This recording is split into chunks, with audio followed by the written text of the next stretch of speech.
Olá, sejam bem-vindos. Estamos aqui hoje para entrevistar mais uma poderosa empreendedora. Primeiro, quero que você se cadastre no YouTube, ative o sininho para quando esse episódio estiver no ar, vocês poderem acompanhar. Hoje, eu estou recebendo uma... Ai, gente, é tão difícil a gente entrevistar amigo, né? É uma babação de seda mesmo que eu vou fazer aqui. Seja bem-vinda, Lorena. Obrigada pelo convite. Fiquei muito feliz por ter sido lembrada para essa oportunidade.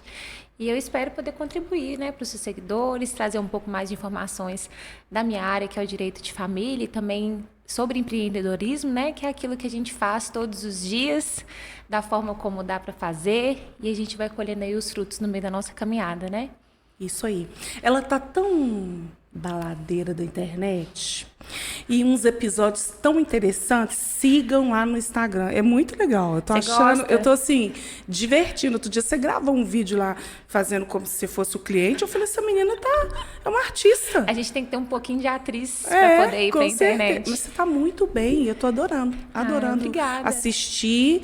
E quero deixar bem claro aqui, gente, minhas amigas advogadas, que eu tenho outras lá. Ângela, Vanessa, Jaqueline, todas vão vir. É como eu expliquei, não é porque eu trouxe uma de um segmento que não vai ter, todas vão vir e nós vamos conversar com todas. Cada uma na sua especialidade, né?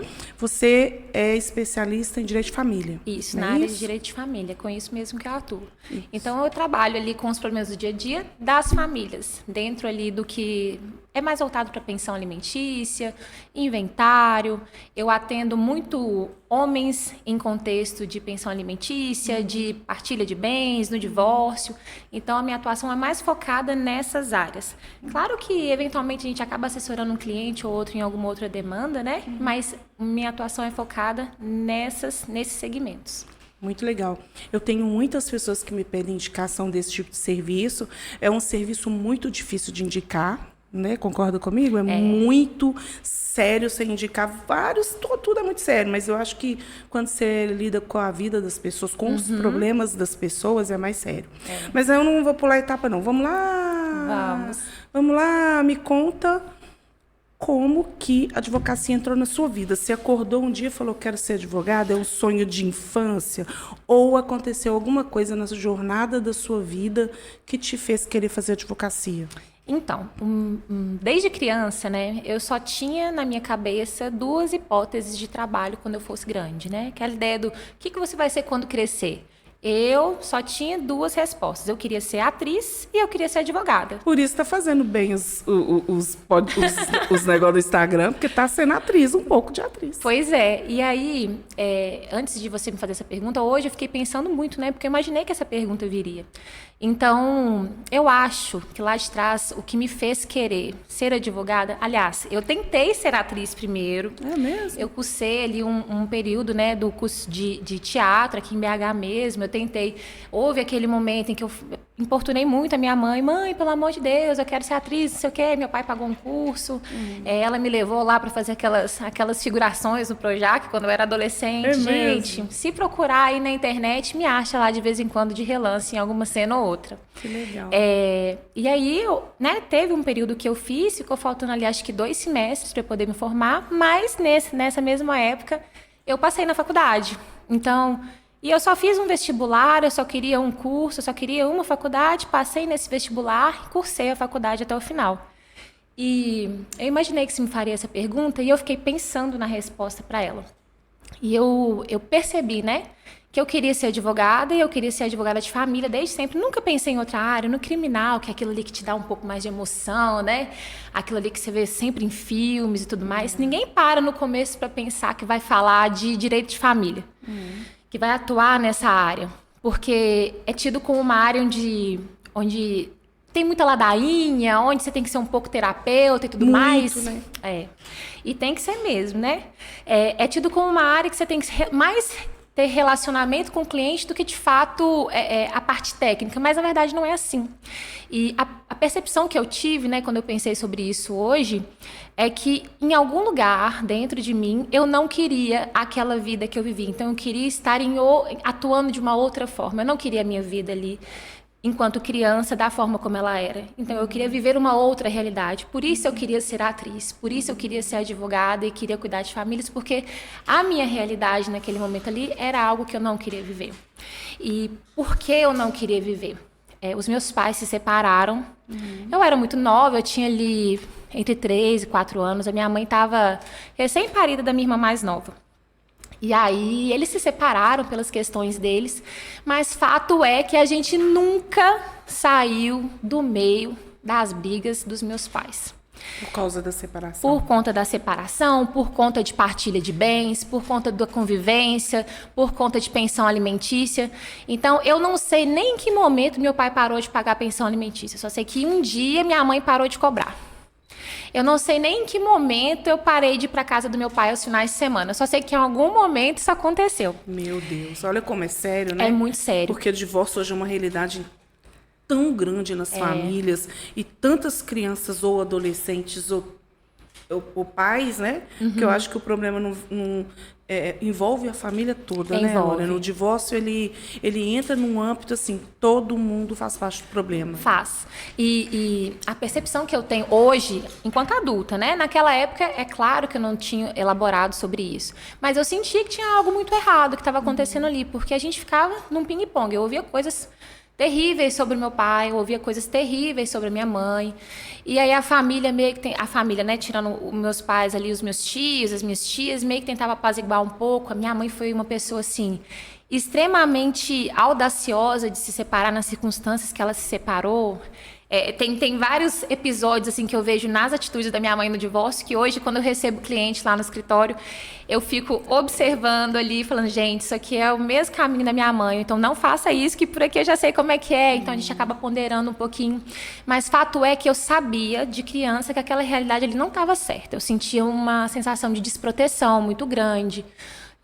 No quesito da criação mesmo, do psicológico. E hoje é algo que pauta muito a minha atuação. Então, nesse contexto dos divórcios, que é algo que é o meu arroz com feijão, né? Todos os dias tem lá para eu poder atender, sempre tem a demanda. Eu percebo, por exemplo, que os pais de antigamente, na mesma faixa etária ali que o meu pai, eles tinham uma postura diferente dos pais que eu atendo hoje. Hoje eu atendo muitos homens, né? E mais ou menos essa faixa etária assim, de 25 a 45 anos, alguns até ali uns 50 anos. E graças a Deus, esses meus clientes, eles estão sempre brigando para serem pais. Para estarem presentes. Para estarem presentes. Isso você está querendo dizer que é um quadro que mudou dos anos para cá? Eu acredito que sim. E isso eu não estou falando porque o meu pai não queria ser pai, não. Estou querendo dizer assim, porque o perfil da paternidade, pelo que eu pude perceber, mudou. Algumas coisas mudaram. Então, por exemplo, antigamente se tinha ali aquele mito de que sempre a guarda vai ser da mãe. Nossa, todo mundo falava isso. E ainda hoje eu respondo sobre isso. E isso é uma coisa que é um mito. A guarda, a regra, né, geral, é de que a guarda ela é compartilhada. Isso significa dizer não que a criança fica um dia na mãe, um dia no pai, 15 dias na mãe, 15 dias no pai. Significa que as decisões, as responsabilidades são todas em conjunto, são dos dois, né? E aí as pessoas confundem muito com a residência, porque às vezes a criança vive com a mãe, mas aí o pai tem que meter o bedelho ali numa decisão que tem que tomar aqui de uma escola, troca ou não troca, bota numa aula extracurricular, não coloca, tem um problema disciplinar ali, vai para uma terapia, quem é que vai acompanhar, quem é que não vai, né? Então, isso significa guarda compartilhada, dividir as responsabilidades entre os dois genitores. E aí eu percebo que hoje em dia é um perfil muito maior no meu escritório, apesar de eu ter certeza que isso não é a grande maioria dos pais. Então, talvez colegas que estejam assistindo aí falam, não, Lorena, mas pelo amor de Deus, aqui no meu escritório não é assim, não. Aqui eu atendo mulher que reclama de ex-marido o tempo inteiro, reclama de genitor o tempo inteiro. E, de fato, gente, tem genitor e tem pai, né? Então, resumidamente, a sua vivência do divórcio que você viveu dentro da sua casa, do seu pai e de sua mãe, foi o que te deu o direcionamento para qual especialidade você iria seguir dentro da advocacia. Isso. E a sua vivência. Exato. Eu sempre tive em mente que seria na área de família. Eu acho que é uma forma de projetar e até de curar essas dores que eu trago da infância, né? A gente faz terapia, mas sempre fica um resquíciozinho ali daquilo que a gente que a gente vivenciou. Né? Eu até, em alguns momentos, eu atuei em outras áreas, eu empreendo também não só na advocacia, mas na parte de consultoria, em licitação. Então, é um outro braço que nós temos ali, atuamos prestando serviços tanto para órgãos públicos quanto para empresas que pretendem licitar, mas é uma outra vertente, totalmente separada do meu escritório.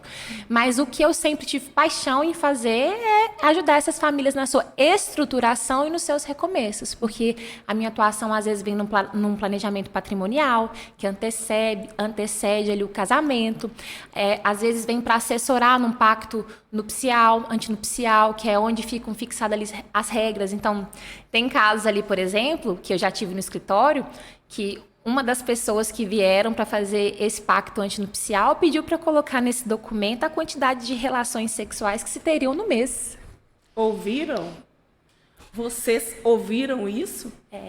Eu já tive que redigir documento prevendo isso. E aí, a pena não era término, a pena era multa em dinheiro, multa em presente. Isso é legalmente possível? Isso é palpável de fazer legalmente? Tem respaldo legal para se colocar uma cláusula dessa? Tem, porque e aí isso aí já não é só dentro do direito de família. Aí já vi na teoria geral dos contratos, né? Porque as pessoas elas são livres para acordarem entre si o regramento das relações. Então, quando você vai contratar alguém, você não pode colocar ali o horário de trabalho, né? Você não tem como combinar essas coisas. Quando você vai fazer uma compra e venda de um veículo, um imóvel, você não pode pactuar ali, você não pode fazer um comodato que você empresta o imóvel e recebe de volta. Você vai namorar? Você pode colocar isso no contrato de namoro. Você vai casar com a pessoa... Vocês estão ouvindo isso, meninas? Quem tá noivo, quem tá namorando... Né? Não, porque isso é uma dúvida real. As pessoas, elas não sabem até onde a lei resguarda, até onde é possível, o que se realmente pode se fazer dentro de que você tem um respaldo legal. É muito legal falar sobre isso, porque hoje existem milhões e milhões de tipos de relações diferentes. Existem mesmo. A gente sabe muito bem disso, né, Ana? Sabemos bem disso. Tem situações, por exemplo, que a gente percebe, por exemplo, usando esse tipo de ferramenta para camuflar outros tipos de relação. Às vezes para poder ocultar um patrimônio, às vezes para poder não fazer uma partilha, às vezes é um relacionamento ali de união estável, já é configurado, todo mundo já sabe, né? Que aí tem os requisitos da união estável, você tem que ter a intenção de formar família. Claro que você pode formalizar, né? Mas quando não se está formalizado, tem outras formas de se demonstrar. E existe um mito, gente. Vou falar com vocês aqui. Existe um mito. Não existe um prazo fixado na lei, na jurisprudência, em lugar nenhum, que fale qual que é o prazo mínimo de convivência, de você morar junto ali com a pessoa, para se configurar uma união estável. Então, se fala muito ali que são 3 anos de convívio na mesma casa para poder configurar a união estável. Não, pode ser 3 meses. Consultoria em tempo real. Nós temos aqui no Entre Elas e Olha isso. Então, assim, eu percebo, por exemplo, pessoas que levam esses instrumentos. É claro, né, gente? O direito está aí, as leis estão aí, as possibilidades estão aí. A gente precisa usar as ferramentas conforme aquilo que nós temos de intenção. Basta ali, a outra parte também está bem assessorado, por isso que também é uma coisa que eu falo sempre. Hoje mesmo eu atendi um cliente que eu recomendei isso para ele. Nunca faça um acordo sem ter uma pessoa da sua confiança revisando um acordo, porque esses interesses que estão ali, quando você contrata alguém da sua confiança, é claro, é evidente, por mais que o advogado ele tenha ali o dever, né, quando ele está atuando para as duas partes ao mesmo tempo, para redigir um acordo, ele tem um dever ético de explicar para ambos os lados e tudo mais. Mas ele foi trazido por uma pessoa, ele é uma pessoa de confiança de uma das partes. Se você não tiver, se você não conhecer, tem o seu advogado também. Tenha aquela pessoa que você possa recorrer para pedir a revisão de algum documento. Analisar um contrato. Analisar um contrato, pague por esse serviço. É muito importante porque tudo que nós temos para poder vender é o nosso conhecimento. E é o nosso conhecimento que transforma a vida daquele cliente que chega até nós, né? Eu sempre brinco também, eu sou assim um pouco conciliadora, sabe? E eu brinco que eu atendo os meus amigos, eu atendo os meus parentes, e tem muito advogado que não gosta de atender amigo e parente. Tem muitos. Tem. E aí, eu entendo esses colegas, né, que não gostam, às vezes eles tiveram uma experiência ruim, mas eu não tenho nenhum tipo de experiência ruim em atuar para essas pessoas que são mais próximas. Graças a Deus, assim, eu fico muito lisonjeada, sabe? Quando é para mim que eles ligam. Eu tenho uma amiga que eu ligo, gente. Falo, amiga, tá acontecendo isso. O que eu faço? Não, peraí que eu tô olhando isso aqui direito. Dá um tempinho aí. Essa é. Mas eu queria A te Aline fazer não uma assina isso, Não espera aí. vai. Espera que eu tô chegando. Calma que eu tô olhando aqui e te respondo agora. eu te falo. Isso, é bem isso. Já aconteceu uma situação assim, porque quando a gente fala em direito de família, né, e a gente pensa todos os BOs, tem as coisas boas, claro, a pessoa vai estar fazendo patrimônio e sucessão, a gente sabe que é sempre coisas boas, mas a maioria é problema. Aí, dentro disso, teve algum caso que te marcou, que você falou assim, eu nunca pensei em viver isso aqui, que te marcou, assim, que você usa de exemplo, ou que você ficou muito impressionada pelas divergências, pelos problemas, assim, dentro do que você já atendeu até hoje? Teve um caso, não é exatamente o caso, mas foi um caso que me tocou pessoalmente. Eu cheguei para atender, foi uma indicação de uma conhecida muito querida, né, que eu tenho. E aí, essa mulher me procurou, falou comigo assim, Lorena, eu estava viajando, estava em Barretos nesse dia. Ela me ligou e falou assim, Lorena, quem me indicou você foi a fulana de tal. Ela falou pra mim que se você precisasse de brigar, você brigaria por mim nesse sentido aqui. E eu quero te contar o meu caso, você consegue me ouvir? Você consegue me atender? Eu falei, olha, eu tô viajando, mas a gente pode falar o telefone. Ok, conversamos pelo telefone, combinamos um valor ali, um horário para poder falar por vídeo. Né, fizemos ali o atendimento. E aí, quando eu retornei de viagem, eu cheguei na casa dela, era uma mulher assim, ela tinha uma realidade financeira totalmente diferente da minha. E aí eu cheguei lá um pouco impressionada. Falei, ok, eu vou fazer o melhor trabalho que eu puder, assim como eu atendo os outros. Porque o que ela precisa, eu sou capaz de resolver. Cheguei na casa dela, fiquei impressionada com o ambiente, fiquei impressionada com a finesse da moça, dos filhos e tudo mais.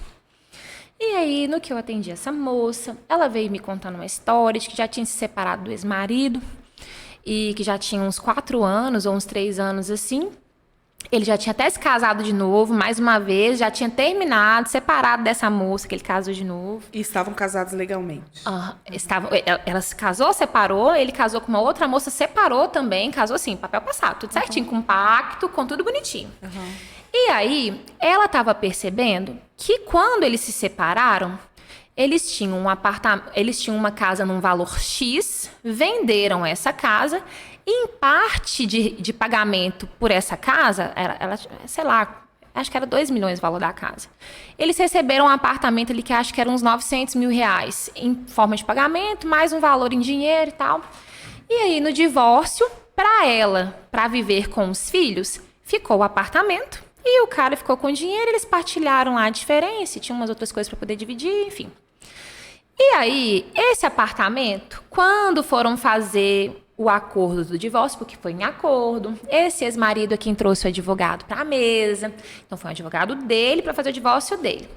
Eles deixaram de arrolar lá no divórcio esse apartamento, porque eles venderam a casa antes, como quem diz assim, eu vou resolver essa parte aqui antes do divórcio para ficar mais fácil de dividir.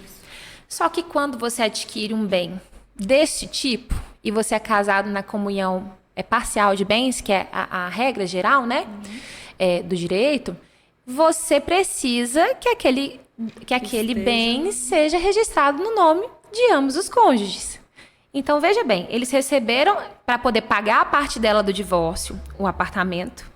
O apartamento foi registrado em nome de ambos. Não colocaram esse apartamento na partilha do divórcio. E agora esse ex-marido estava usando do poder que ele tinha em transferir ou não a parte dele para a ex-esposa para poder controlá-la. Então, por exemplo, se você me irritar nesse aspecto X, eu não transfiro apartamento para você. Se você não conversar com os meus filhos sobre tal coisa e combinar com eles que no dia X eu vou buscá-lo apesar deles não quererem, eu não vou transferir. Chantagem. O cara estava manipulando ela ali por conta do apartamento. E aí, ela cansou dessa situação, procurou o mesmo advogado do divórcio.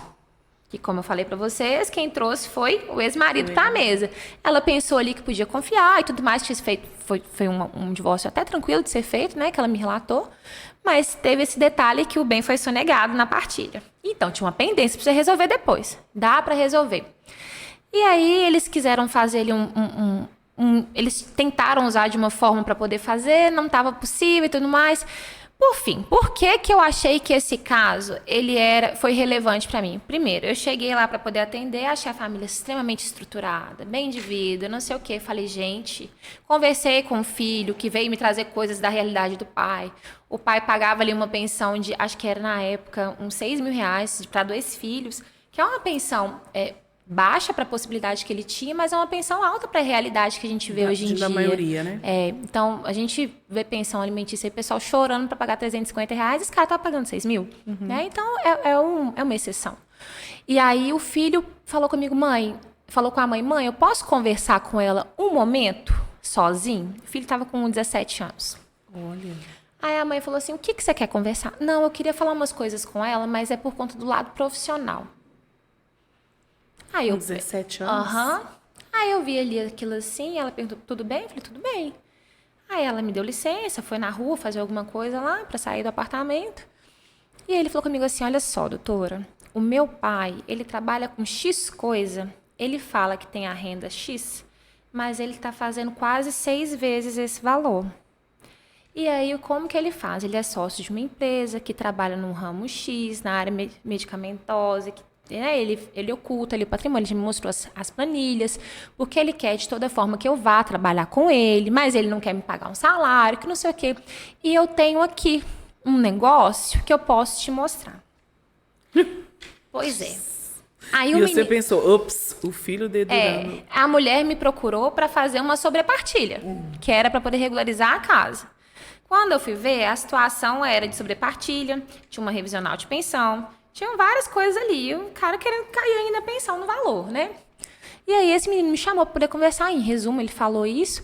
E no final das contas, o que eu pude perceber é que toda família tem mazelas. Eu entrei ali e fiquei impressionada, porque achei tudo muito estruturado, o menino conversava muito bem, a família, assim, muito educada, a mãe muito fina, os filhos muito refinados, assim, também. Eu falei, gente, mas no final das contas, todo mundo tem um problema para resolver. Entre famílias sempre vai ter conflito, sempre vai ter um lado que é um pouco mais mesquinho do que o outro, um lado que é irredutível e que não cede em nada.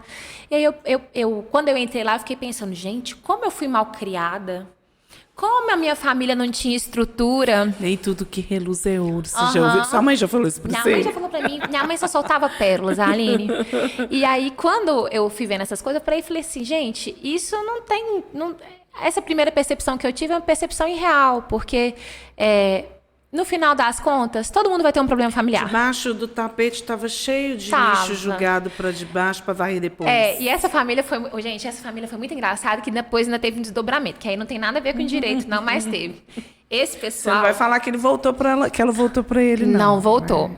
Mas aí eu estava falando de requinte, de finesse e tudo mais, mas pensa aqui comigo.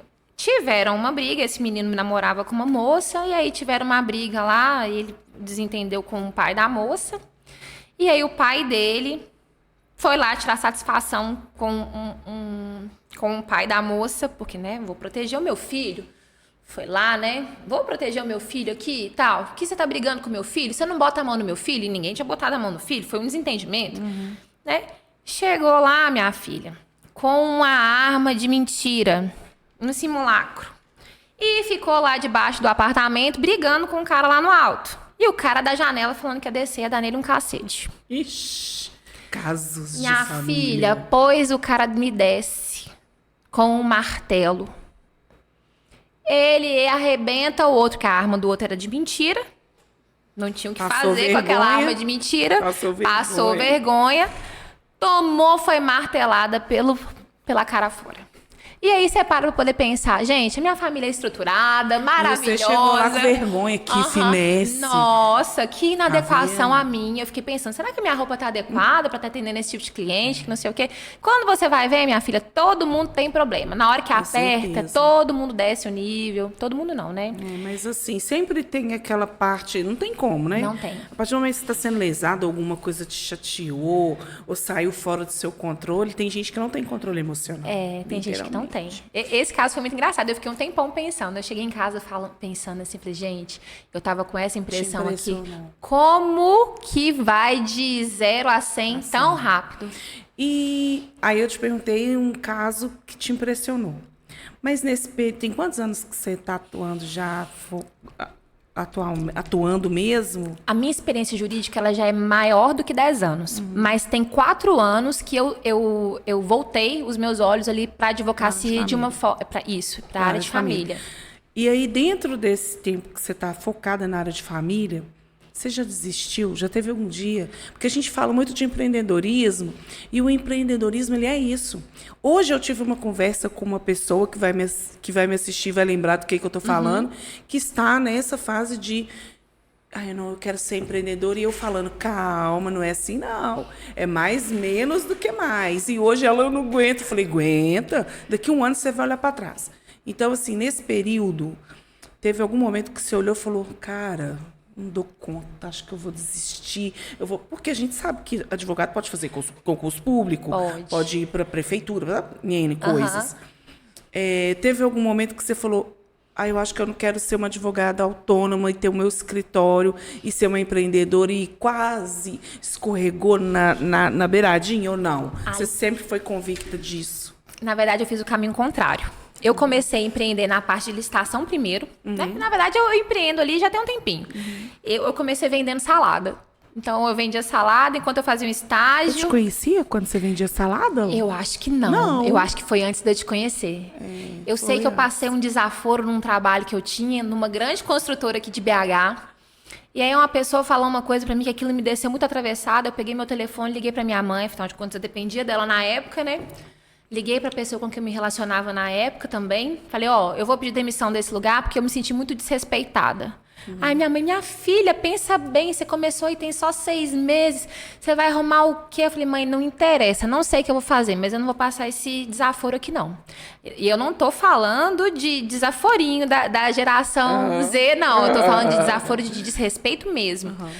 Aí eu voltei, pedi a minha demissão, cheguei em casa, falei com a minha irmã, olha, pedi demissão, o que eu vou fazer? Ela, por que você não vai vender umas saladas fitness? Fui vender salada. Eu tenho até hoje o panfleto que eu mesma fiz, tudo bonitinho, era minha cara, chamava Saladinha. Recentemente eu fui contratar um serviço de material gráfico, né? O rapaz para fazer umas artes para mim. E aí, quando eu mandei mensagem para ele tinha salvo, ele era meu cliente da salada e eu não sabia. E ele falou, mas você é a menina da saladinha? Eu falei, eu sou a menina da saladinha. O mundo girou. O mundo girou. E aí, teve esse momento. Depois, na pandemia, houve um momento em que eu sempre trabalhei na área jurídica, né? Depois que eu entrei na faculdade. E aí, houve um momento que a pandemia apertou para todo mundo ali. Foi onde eu enveredei para a parte de licitações, né? Eu, junto com o Ricardo, a gente estava numa situação que a gente parou e pensou, ok, tudo fechado, o que a gente vai fazer? Precisamos resolver a nossa vida. O que nós vamos fazer? Ele já tinha atuado com as licitações, eu tinha esse CNPJ da saladinha parado. Ele falou comigo assim, olha, uma pessoa X com que eu trabalhei me pediu para fazer esse processo aqui. Vamos lá comigo? Eu estava muito mal, que a pandemia baqueou todo mundo, né? Ninguém saiu ileso daquilo ali. Todos que vêm aqui têm uma história assim, na pandemia eu resolvi isso. Na pandemia eu tive que vender meu estoque que eu tinha parado, eu tinha comprado. Na pandemia, gente, foi um boom no mundo, Foi. Né? E, Aline, naquela época, eu sei que as pessoas tiveram muitas perdas, que foi uma situação muito difícil para todo mundo. Graças a Deus, eu não tive nenhuma perda muito próxima. Eu trabalhei a pandemia inteira. E aí, no inicinho da pandemia, assim, teve o lockdown em março. Eu acho que foi em abril. A gente, o Ricardo recebeu ali essa ligação, falou, olha, eu tô precisando de você para atender tal coisa na licitação tal. E era licitação de produto médico. O que mais estava vendendo na pandemia? Máscara e remédio. Máscara e remédio. E o que esse cara tinha? Ele mexia com descartáveis, com produto médico hospitalar, com medicação. Que era o que estava bombando. Tava bombando. E graças a Deus, ele sempre foi muito competitivo no mercado e tudo mais. Aí eu lembro que nós fomos para Alfenas, uma licitação assim, para poder comprar só máscara, devia ter tipo uns 20 representantes, assim. E era licitação presencial ainda, né? Que foi antes dessa nova lei de 2021. E aí nós fomos lá e tal. Eu nunca tinha trabalhado com licitação na minha vida. O Ricardo já tinha tido uma experiência vasta nessa área e mexia com umas outras coisas na época, nesse momento, né?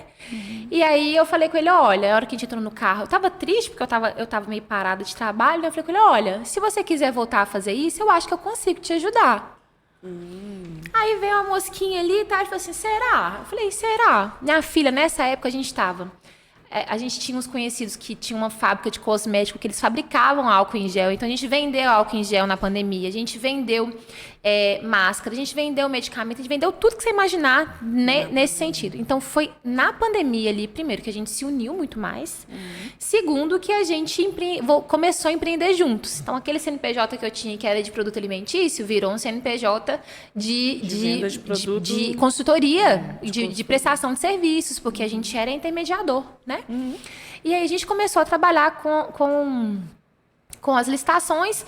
E aí houve um momento que as licitações, depois disso, né? A gente tem alguns clientes de várias áreas, tem cliente no saneamento, de comunicação visual, a gente tem clientes da própria área de medicamentos, de equipamentos hospitalares. Então,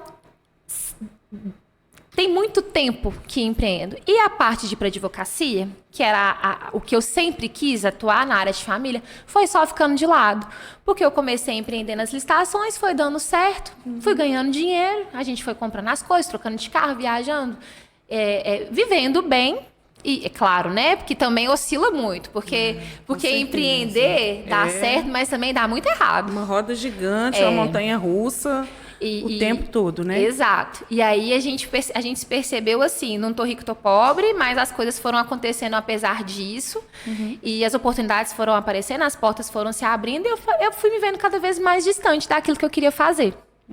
Então, aí há 4 anos atrás eu parei e falei assim, não, ok, eu vou advogar. Então, mesmo que eu concilie as duas coisas, eu vou advogar. Aí houve um período que eu trabalhava 16 horas por dia, porque eu tinha que dar conta do meu trabalho na licitação. Tive que dar conta do meu trabalho enquanto advogada. Meu primeiro cliente quem trouxe para mim foi meu pai. Na semana que a gente foi lá na OAB receber minha carteirinha, meu pai falou comigo, tem um divórcio aqui para você fazer. Aí eu, ai meu Deus, vai ter audiência. Divórcio, né? Logo o divórcio. Aí eu falei assim, a cliente até parecia comigo assim um pouco, ela tinha um cabelo bem volumoso, cacheado. Era uma vizinha do meu pai. Aí eu fui atender ela em casa, eu não tinha escritório. Eu tinha medo, né, de pegar o telefone, marcar ali na OAB e levar o cliente lá. Poxa, mas você não tem escritório? Não, atendi muito a domicílio, cliente. Em vários momentos eu fiz isso. E aí as coisas foram acontecendo. Então o meu caminho foi, eu já empreendia, mas eu tive que voltar os meus olhos para a atividade que eu queria mesmo exercer. E aí, no meio desse caminho, muitas coisas aconteceram. Então, hoje, né, eu tenho meu escritório próprio, eu estou contratando. Houve um período que eu dividi o espaço com uma outra pessoa, e aí a gente deixou de dividir o espaço, porque acho que os nossos interesses estavam um pouco diferentes ali perto do que a gente queria para as nossas atuações. E aí eu fui, né, indo para o meu caminho. Então eu fiz o caminho inverso. Eu já empreendia e aí eu tive que tomar coragem, porque afinal de contas a licitação estava dando certo, estava dando muito certo. Aí eu parei e falei assim, tá, mas como, em que momento que eu vou fazer o que eu quero também? Não mexe no time que tá ganhando, né? Fica aquele negocinho falando aqui, né. Mas eu fui ficando desgostosa, eu fui ficando sem vontade, sabe? Foi uma coisa que foi me minando, aquele trabalho ele não estava me dando prazer. Eu estava trabalhando assim, muito aquém do que eu poderia e eu sabia que eu poderia ser melhor ali. Eu achei que o meu ciclo na parte de licitação estava se encerrando, sabe? E que era o momento de eu enveredar mesmo para o que eu queria. E aí depois foi outro parto, né? Porque quando você está começando ali a advogar, você para e pensa, tá, eu vou para qual área? Ah, mas se eu atender de tudo, eu vou ter mais cliente. Isso é uma mentira. Porque se você atender de tudo, você está com menos tempo, você tem que estudar mais. Você tem que atender coisas de várias áreas diferentes, é muito pior para você trabalhar. Então, vamos falar aqui para o pessoal que está aí, que eu acredito que tem muita gente fazendo faculdade de advocacia, ou fazendo aqueles cursos para entender o que quer fazer, e não sabe para que caminho tomar, ou então está no meio do curso, ou terminando o curso, ou formou agora e está naquela, abre um escritório, ou... Fala lá para o pessoal qual que é o seu conselho para quem está nessa situação, para onde que eu vou, qual que é o começo que eu devo ir, dá lá para o pessoal esse conselho. Meu primeiro conselho é, não se apegue a ter, enquanto você estiver estudando, não se apegue a ter uma área específica do seu interesse. Tenha em mente que você precisa ter experiências. Então, se você tiver a oportunidade de atuar no órgão público, atue. Se você tiver a oportunidade de passar por escritório de advocacia, atue em escritório de advocacia, porque as vivências são muito diferentes.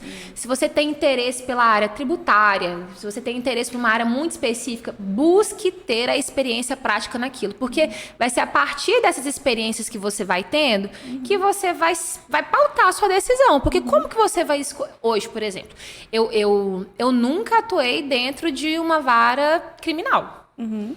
Em alguns momentos, o meu caminho no direito de família vai cruzar com o criminal, porque vai vir uma medida protetiva, vai vir alguma coisa mais assim.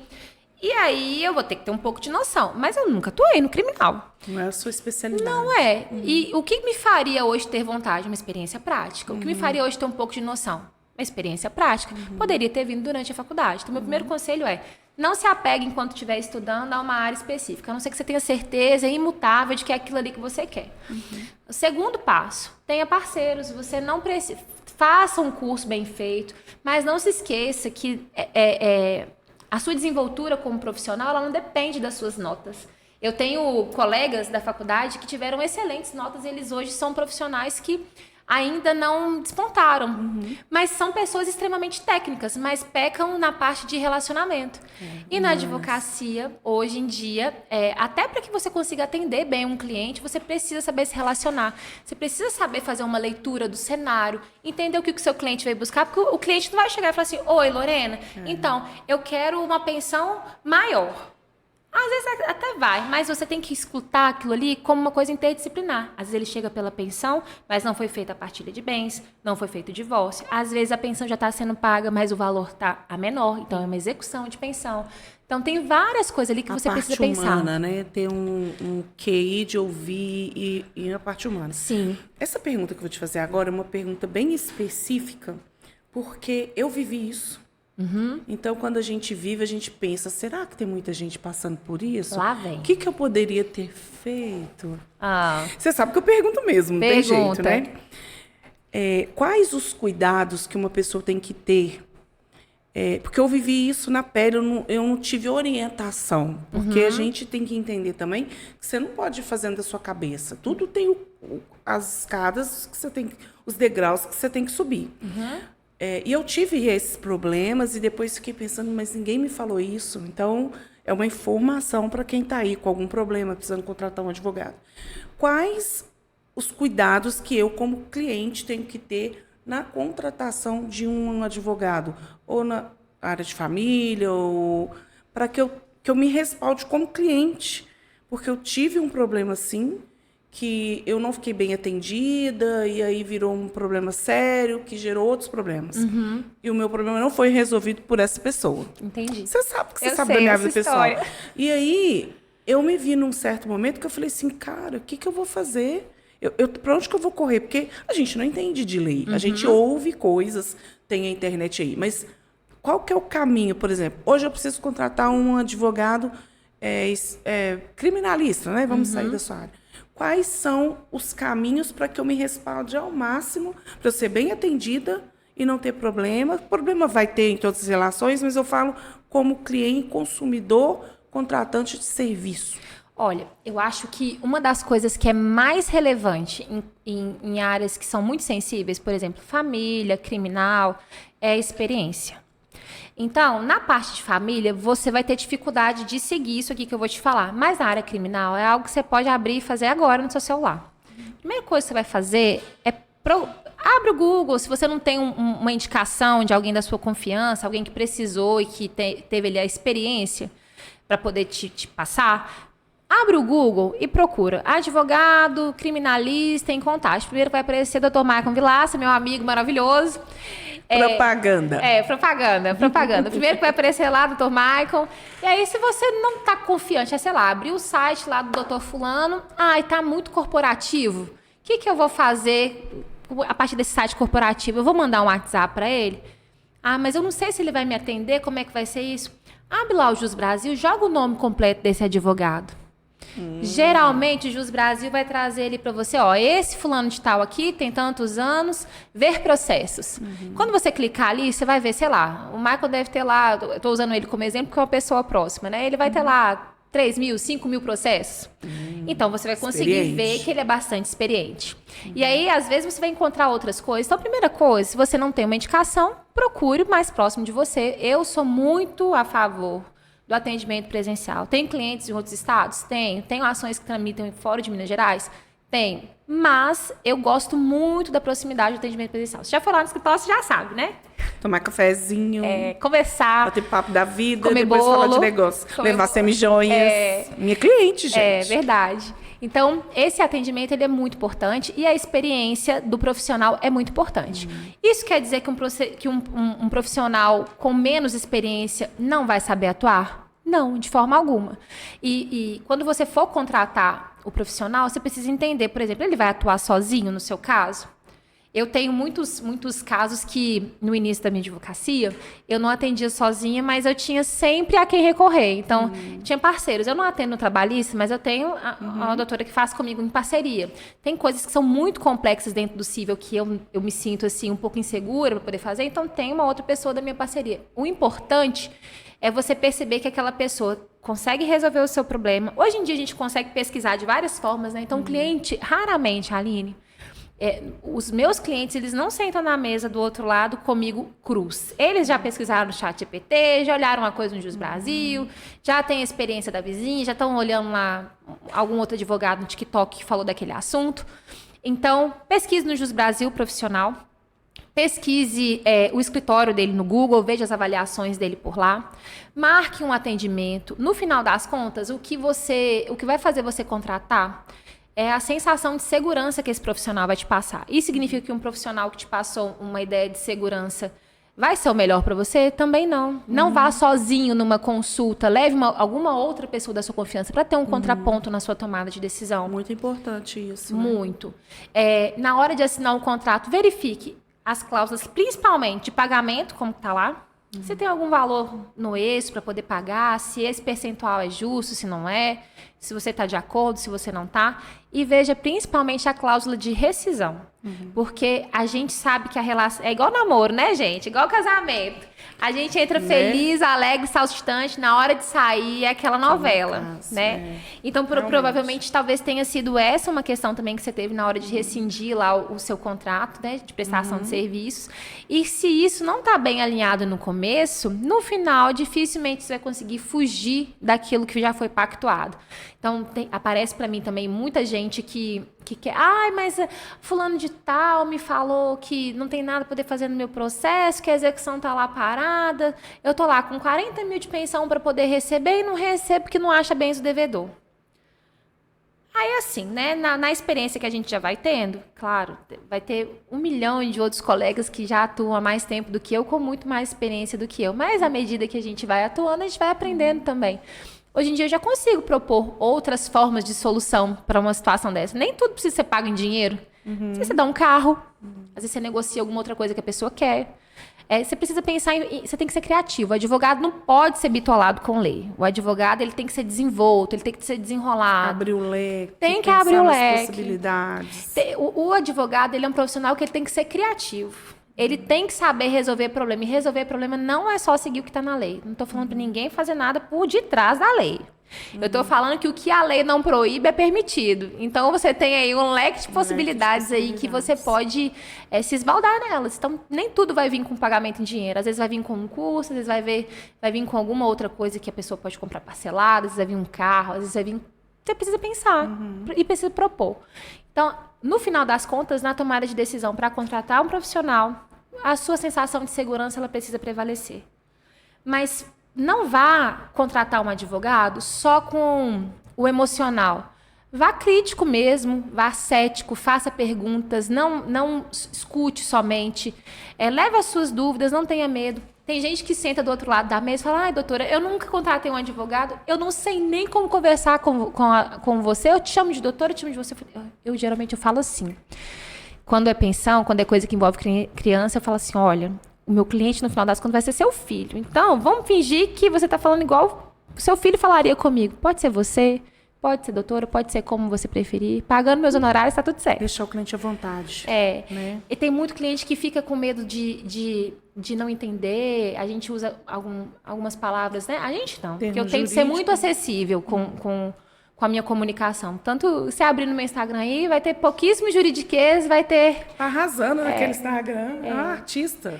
Vai ter pouquíssimo juridiquês, então acho que está tudo bem explicadinho, muito acessível ali na comunicação, e é o que eu procuro fazer também no escritório. E o cliente se sente à vontade, mas ele se sente à vontade para fazer as perguntas deles. Dificilmente, quando o cliente vai no presencial, dificilmente, Aline, assim, dificilmente o cliente sai sem assinar o contrato comigo. Dificilmente. Isso é muito bom, né? Quase 100% de aproveitamento. Antes, talvez, era um aproveitamento menor, porque eu não tinha escritório próprio. Agora eu tenho, já tá, então ficou melhor. Já mudou? Já está funcionando? Já mudei. Dá seu endereço pro pessoal de casa. Gente, eu tô Onde ali... você tá? Eu tô ali em Contagem, no centro de Contagem, praticamente, na rua 13 de junho, número 70. Chegou lá na recepção, as meninas vão interfonar. A gente vai ter marcado um horário antes. Pode procurar aí também nas redes sociais. Vocês vão conseguir meus contatos todos direitinho.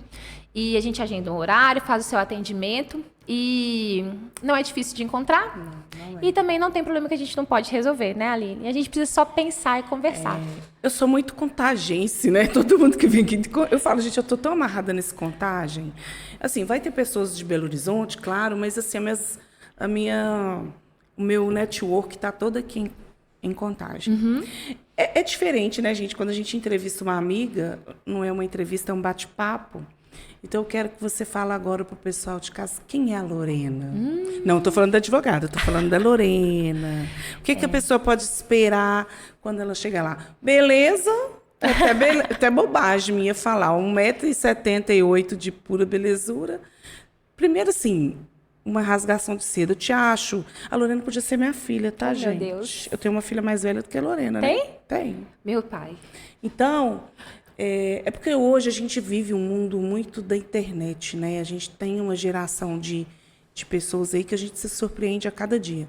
Eu te acho boa filha, que isso é extremamente... Eu acho que uma pessoa ela não vai dar errado na vida se ela for um bom filho. Como se for um bom filho, vai ser um bom marido, né? As coisas que a mãe da gente fala. Costuma ser assim que a gente avalia. Ela é uma profissional de excelência que eu falo, porque como que a gente é de excelência? Porque a gente corre atrás do melhor para o cliente da gente. A gente está ali sempre se atualizando e querendo entender e querendo resolver. Mas aí o pessoal que está lá em casa não conhece a Lorena. Aí fala para o pessoal quem é a Lorena. Então, a Lorena, no final das contas, é uma mulher comum. Eu tenho sonhos comuns. Quem abre o Instagram não vai ver a parte pessoal com tanta intimidade, mas eu tenho sonhos comuns. Então, eu sou uma mulher que quer se casar, que quer ter filhos, que tem sonhos, que ri pra caramba. Eu não sou aquela pessoa que é só advogada. Pelo contrário, na verdade, a minha intenção, enquanto eu não estou trabalhando, é não parecer advogada. Né? Eu fico brincando assim, que eu chego na mente, paro e falo assim... Graças a Deus que ninguém aqui sabe que eu sei o que é uma jurisprudência, entendeu? Então, eu tento me camuflar, eu tento ser outra pessoa. É claro que existem momentos ali que a gente capta um cliente no momento de lazer e tudo mais, mas eu sou uma pessoa muito alegre, eu sou uma pessoa muito prestativa. Então, eu procuro, né, nos ambientes que eu estou inserida ali, sempre contribuir. Então, às vezes, como a gente se conheceu no salão, né, na época da Suíça Malteria ali, então eu percebo que há momentos que a gente consegue contribuir com o outro. E essa ideia do empreendedorismo, inclusive, uma coisa que sempre me falam, é que quando eu chego em algum ambiente que eu vou conversar com as pessoas, principalmente prestador de serviço, falo que senta para poder me atender ou para conversar comigo e que sai cheio de ideias. Porque naturalmente a gente já vai pensar, já senta aqui e fica pensando, olha, esse estúdio aqui tá muito legal. Essa câmera aqui nessa posição tá na ótima. veia, não tem jeito, né? Você já sai pensando em formas de melhoria, você já sai pensando em formas de otimizar alguma coisa ali, ou de dar um toque, falar, poxa, Aline, tá muito top aqui a sua vestimenta, as suas semijoias, mas, sei lá, você pensou num mostruário diferente, se você fazer assim, ou então, Aline, olha, o Instagram tá muito legal, mas você já viu assim também, que também pode ser interessante? Então, eu me vejo dessa forma, eu sou uma pessoa que tenta contribuir em todos os ambientes que eu tô inserida. Às vezes é na minha família, às vezes é com as minhas amigas. Eu tenho umas amigas que elas falavam pra mim que eu era o Google delas. Elas nem abriam no Google, não. Elas já ligavam. Lorena, como é que eu faço tal coisa? Isso já aconteceu muitas vezes. Hoje em dia menos, né? Porque o ChatGPT chegou. No lugar das melhores amigas? Não.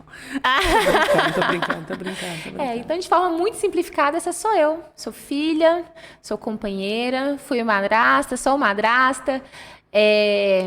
Sou empreendedora, sou advogada, sou amiga de vários, conhecida de muitos e íntima de poucos. Então, eu sou uma pessoa assim que na intimidade eu acredito que eu surpreendo, porque a imagem que se tem é de uma pessoa que está sempre no salto, sempre arrumada, mas, gente, eu sou uma menina.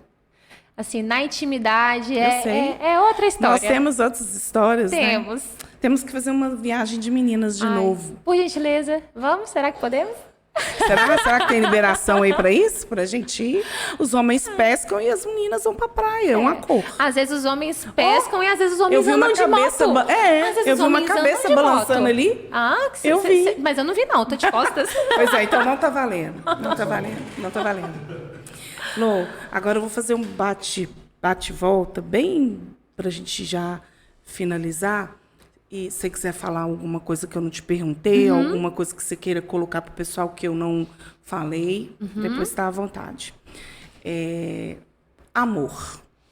Deus para mim é amor, principalmente na fase onde eu tô agora. É onde eu reconheço o pai, é onde eu reconheço o companheiro, onde eu reconheço aceitação, onde eu reconheço amor mesmo, onde eu me sinto amada. É primeiro em Deus. Profissão. Paixão. Eu sou apaixonada pelo que eu faço. Eu sou apaixonada. Eu sou viciada em trabalhar, Aline. Eu sou viciada em trabalhar, mas eu não sou bitolada hoje em dia mais, não. Mas eu sou viciada em trabalhar. Eu acho que eu faço porque eu gosto, faço porque me dá muito prazer. Eu gosto muito de quando eu recebo a ligação da mãezinha que fala, ai, minha pensão começou a cair, doutor, aumentou, que não sei o quê. Isso pra mim é uma alegria. Eu já recebi mensagem de filhos, crianças, assim, de 6 anos. Imagina. Sabe? Então, eu sou apaixonada pelo que eu faço. Fé. Fé. É Deus de novo, é Jesus, é o que eu sinto hoje. Eu me converti recentemente, eu tô assim, ó, com o cara lá de cima. De vez em quando, assim, a gente se questiona. A gente não, né? Eu questiono muito. Mas eu entendo que a vontade de Deus assim, tem que prevalecer, sabe? Sobre a minha em qualquer circunstância e tento compreendê-la. Às vezes eu não consigo, leva mais tempo, mas eu tento compreendê-la. Você é convidada para o casamento? Com toda certeza. Por que eu tô me direcionando a você? Você é convidada para o casamento? Com toda certeza. Isso é resposta de mulher, né? E você não vai sozinha não, viu? Claro, claro. Não vai sozinha não. Quero agradecer, né, gente, porque, assim, a gente espreme, sai só coisa boa, né? Eu falo que esse programa, ele tá me dando, assim... E cada pessoa que vem aqui, eu fico surpresa com a história, eu fico surpresa como que mulher é coisa de Deus, né? A gente faz isso e vai ali, se vira, aí vamos dar um jeito e vamos por aqui, por ali, no final vai dar certo. Vai. Sempre dá certo. Se a gente tiver fé, esperança, excelência no que faz... E esse canal aqui está aberto, tá? Para você, empreendedora. Mandem suas dúvidas, suas perguntas. Aline, quero ver uma empreendedora nesse segmento tal. Vou procurar, se eu não conhecer, vou procurar com as minhas amigas. Conhece alguém para indicar, para ir lá dar umas conselhos bons para a gente, que aqui só entra gente boa. Só gente de primeira categoria. Quero te agradecer. Eu não preciso falar tanto que eu sou apaixonada pela sua pessoa. Te elogio, te indico. consumo tudo seu, te acompanho lá no Instagram, morro de rir, falo, cara, que legal, tá muito legal. Ai, que tá bom muito legal. Você tá gostando. E espero você aqui mais vezes, todas as vezes que você, Aline, tô querendo ela falar disso ou disso, tive essa ideia. Aqui é um canal aberto para as empreendedoras, estou extremamente aberta às ideias, né? A gente não vai ficar só na entrevista, depois a gente vai ter uma outra parte de outras coisas. Meu showroom vai estar aí. Tá, o neném que está gerando aqui, já tá. A gravidez está quase chegando parto. Tá quase parindo. Espero ter você lá Com comigo toda nesse certeza. momento. E todas vocês. E quero te agradecer o carinho, ter disponibilizado seu tempo de vir aqui falar com a gente. Seja sempre, sempre muito bem-vinda aqui no programa e na minha vida. Obrigada, Aline. Eu fico assim muito feliz, como eu falei no início, muito lisonjeada de ter o seu convite. É meu primeiro podcast. É mesmo? Meu primeiro podcast. Olha, Fico brincando na Deus. internet aí, postando gracinha na internet. Mas é a primeira vez que eu tenho a oportunidade de conversar, assim, falar um pouco mais aberto sobre a profissão, sobre a atuação e tudo mais.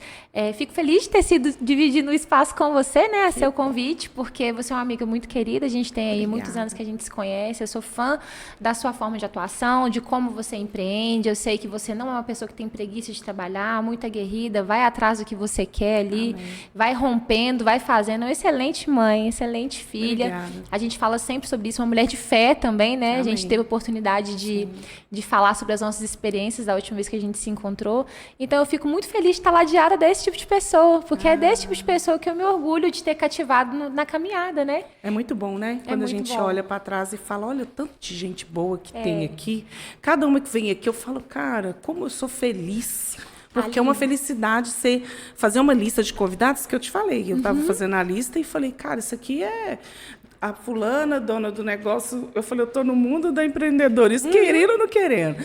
E todas que vêm é uma história diferente, é uma história de luta, de muita dificuldade, de alegria, de felicidade, de tristeza. E no final todas estão aí, ó, indo para cima e fazendo um movimento.